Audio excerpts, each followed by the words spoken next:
So, welcome to the free training of becoming the creator of your life, the divine you. So, why this training? Why is this important for me and for you? So, this training video you're about to watch captures the fundamental idea that has radically transformed my entire life. It's what helped me realize my own wisdom and strength and allowed me to turn my pain into my power. See, at 13 years old, my grandmother, Marisol, committed suicide. By 15, my Aunt Nora was brutally murdered. And by 21, my best friend overdosed and died. And in the summer of 2022, my cousin Andres, who was in many ways an older brother to me, took his own life. When I was a teenager, I was a victim of all of this. I was a victim of my life. No one could understand my pain, I tell myself. I was alone, and the people I loved either didn't know how to love me right or they simply died. And I used every painful moment as my reason, as my excuse to drink excessively, to use drugs, to escape into complacency, to forget about my dreams, to self sabotage, to self destruct. I wasn't good enough, and this world was a cruel place. And that was the story that I lived inside of. And I thought it was the truth for a long time. But I learned and applied powerful ideas through my psychological degree, years of disciplined mindfulness practices, and thousands of pages of spiritual philosophy. And suddenly, what I once thought was true was just a bad story I was caught inside of. In these next few minutes, you're going to learn about the key idea that changed my life and how you can use that idea too, as I have. You can use this to become empowered, to gain confidence, to transform yourself into the person who lives their best life, who no longer is a victim of the pain they carry, like I was, but who actually becomes the alchemist who transmutes their pain through the power of their mind, body, and spirit to serve your highest aims. It's how I changed my life. It's how I found peace, joy, discipline, the ability to work for myself. It's how I found freedom. And it's possible for you too because I did it. So can you.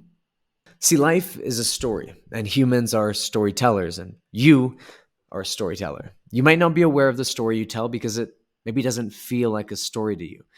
Perhaps there's even some resistance inside of you. A part of you that's maybe even offended that someone, a stranger like me, could even suggest that the life that you've lived is just a story because you've experienced it. You've suffered. You've felt that pain. That trauma was real. So who the hell am I to talk about stories as if the depth of your life could be diluted into the fantasy of a tale? Well, like you, I'm someone who has lived a full life. We haven't lived the same one, but I'm almost certain we've both suffered, we've felt joy, we've cried our tears of sadness, lashed out in anger, and have felt the whole spectrum of emotions. And perhaps at times even wondered, why us? Why do we deserve this? Why are we here? What is the point of all of this? See, some people seek their answers in materialism, others seek it in religion, others in vices and hedonism. But at the end of the day, what connects every single one of us is the search for this great answer, meaning, love to complete us. And I believe that all of this reflects a universal truth to which I hope to shed some light here today. The truth is, we are yearning for a sense of something greater than ourself. Some might call this a yearning for God, others a return to love. But semantics aside, the question for us is, how do we find peace and confidence within our lives so that we don't find ourselves externalizing our power, our self-worth, our need for validation? How do we stop disempowering ourselves in the search for something greater and instead move towards becoming empowered creators of our lives? Well, it starts with a recognition and a willingness to be courageous. Firstly, yes, you have to recognize that your life is in part a story. I cannot stress this enough. If you'd like to move into a place of empowerment, feel more confident, experience more ease in your life, and step into a higher version of yourself, this is a non negotiable. So if this isn't something that you're able to do, then this training, this path here, it might not be for you. But if you are willing, at least for a second, to be courageous, to actually hold and recognize a hard truth, then you are ready and more than capable of becoming the creator of your life. Don Miguel Ruiz, author of The Four Agreements, he wrote, "Humans are storytellers. It is our nature to make up stories, to interpret everything we perceive. Without awareness, we give our personal power to the story, and the story writes itself. With awareness, we recover the control of our story. We see we are the authors, and if we don't like our story, we change it. Now, these words aren't just poetic musings, they're reflections of scientific fact and objective truth, or at least insofar as we can tell. And specifically, that your brain, insofar as all credible research suggests, is not a purveyor of objective reality. For example, your eyes can only see a fraction of the visible wavelengths of light we know of. What does this tell us about our reality? Well, it tells us we don't see all of it. Our vision is limited. We mistakenly assume that what we know is all that is known. And in that assumption, we think that the way we perceive our lives is the only way to perceive it.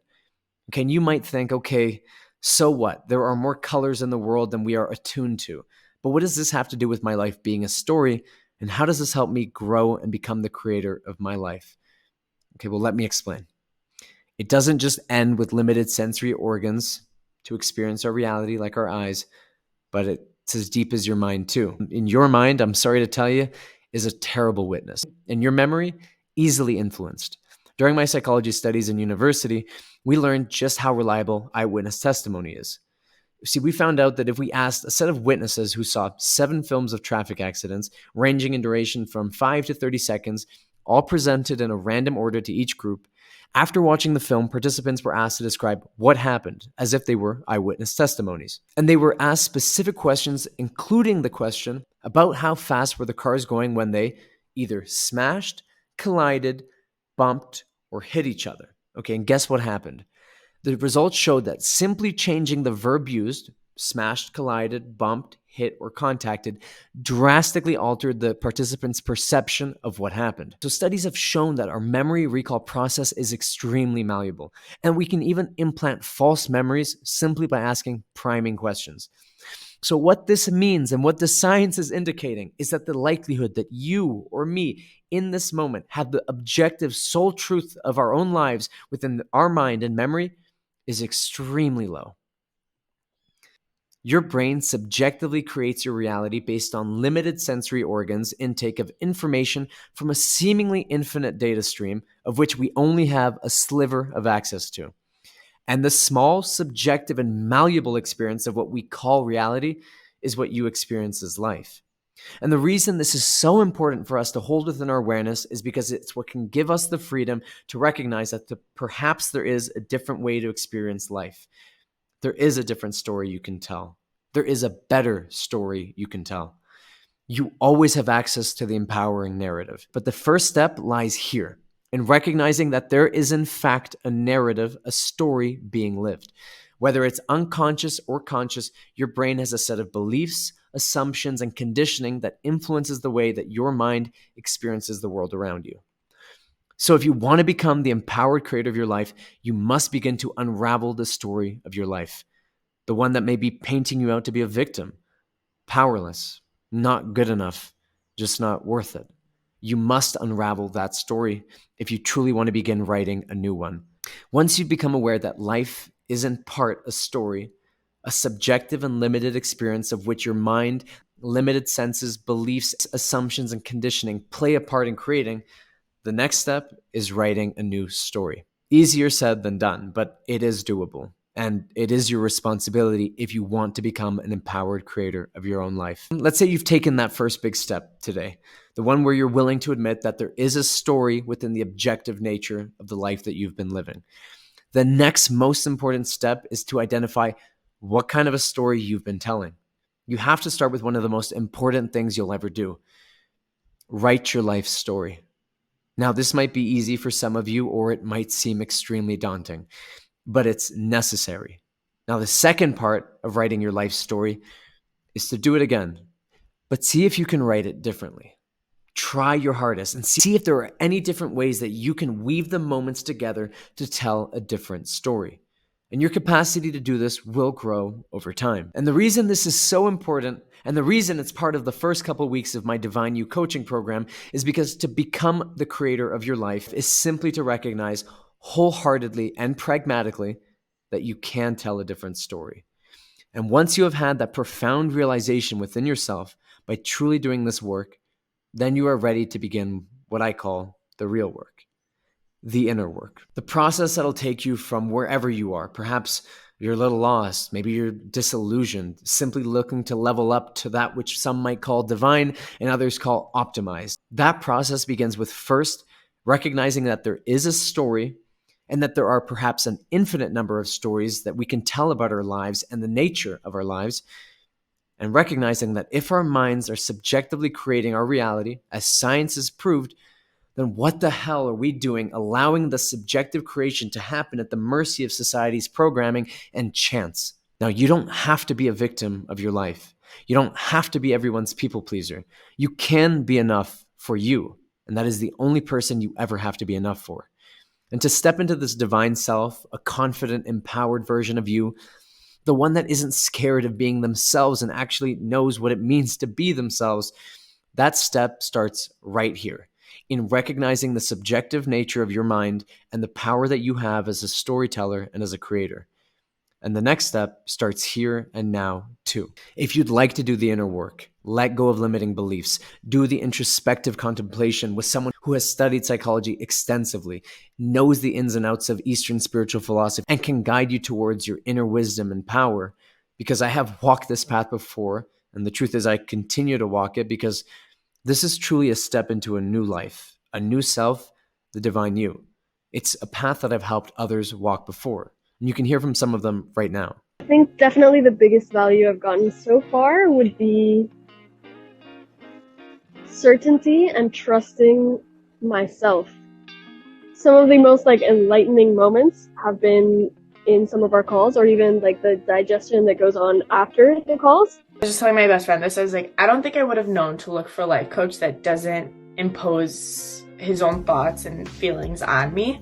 I would have had no idea if someone was selling me on something, and now I realize how much value your program has of making me realize things within myself. And I'm telling everybody about my work with Niño. I'm very excited about it. I'm very happy with the direction. I think it's reflecting in my relationships. My best friend of 35 plus years said to me that I've really changed and grown a lot, and she's feeling it in our relationship. And I wasn't even sort of going into it for that, but yeah, I would say it's very much effective. And actually, this is just stage one, and we're going to be moving into stage two. So I'm going to carry on working with him. Well, if you want to change your life, then book a call with me today, and we can go on that journey together, and we can work together. Let me just spare you the surprise. It won't be easy. So if you're looking for something easy, for a quick fix, then this probably isn't for you. But if you know better, what happens next is you're going to click the button below, and we'll talk the next steps of how to not only write your own life story, but how to truly become the creator of your own life in all areas. But my coaching spots are very limited, as I am just one person for now. So don't wait. Book a call today and take that step for you, for the divine you. Change your life, book a call with me today, and step into the divine you. All love, Niño.